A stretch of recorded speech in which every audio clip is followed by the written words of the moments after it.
I'm Ricky Young, and I'm going to talk about the impact of inflation on unemployment. So, when we're thinking about the business plans, people usually look inside their own companies, like budgets or teams. But big economic change outside a company also matters a lot.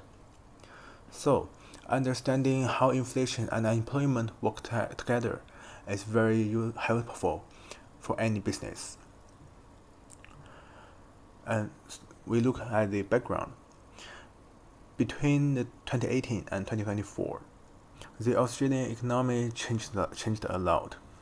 The inflation became very high, and it became hard for the companies to find workers because the job market was very tight. So my presentation looks at direct relationship between inflation and unemployment in the New South Wales state. By using a tool called regression analysis, my report shows that watching inflation trends can help predict future changes.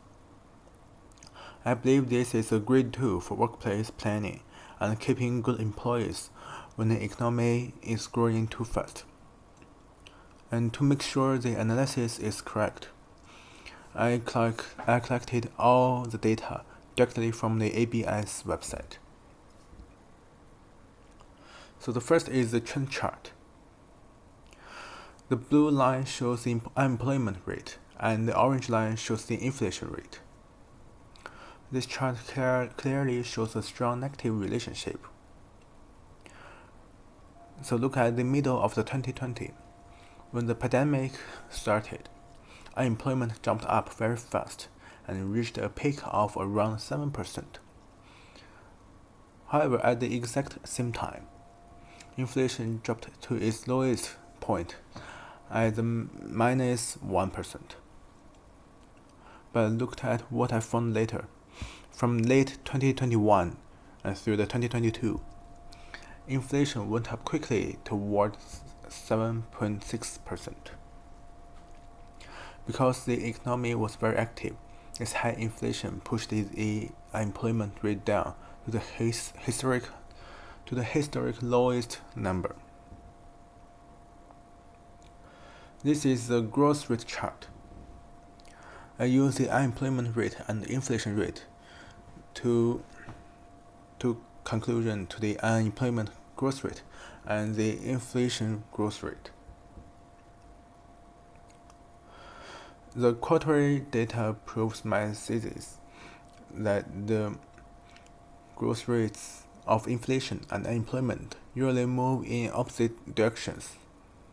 To see a clear example of this, look closely at the row of June 2020. In that single quarter,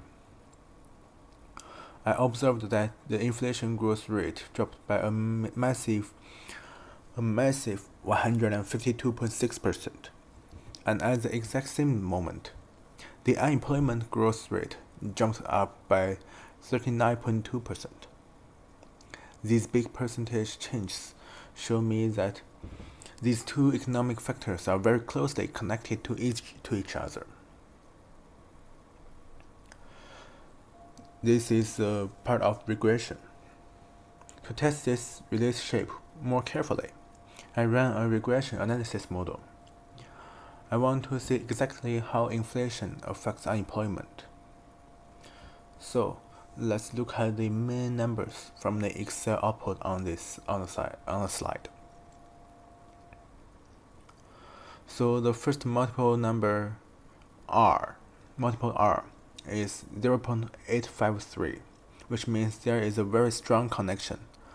And more importantly, look at the R-square value, which is 0.7276.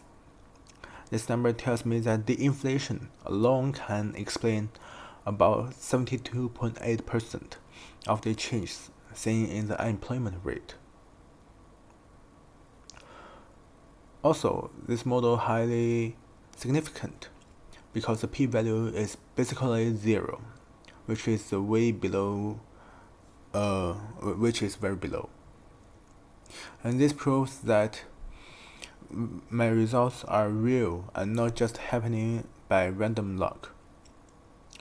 The final coefficient is negative 0.4, and this means that for every 1% increase in the inflation rate, the unemployment rate dropped by about 0.4%.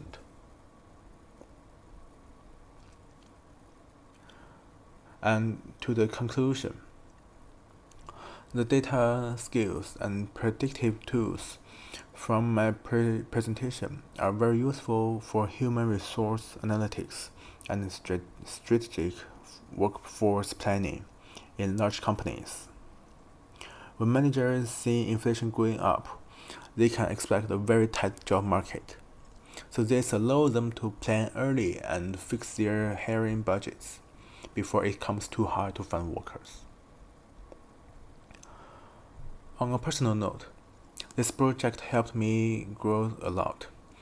And at the start of this unit, I could only describe basic data trends on the surface. I could only say if a number went up or going down. But now, as an analyst, I can run regression model to prove economic relationships. I can understand the statistical term like R-square and p-values. And I can run the complex economic numbers into useful business. I can turn the complex economic numbers into useful business plans to keep talented staff. So thank you, and this is my presentation about the inflation rate and employment rate.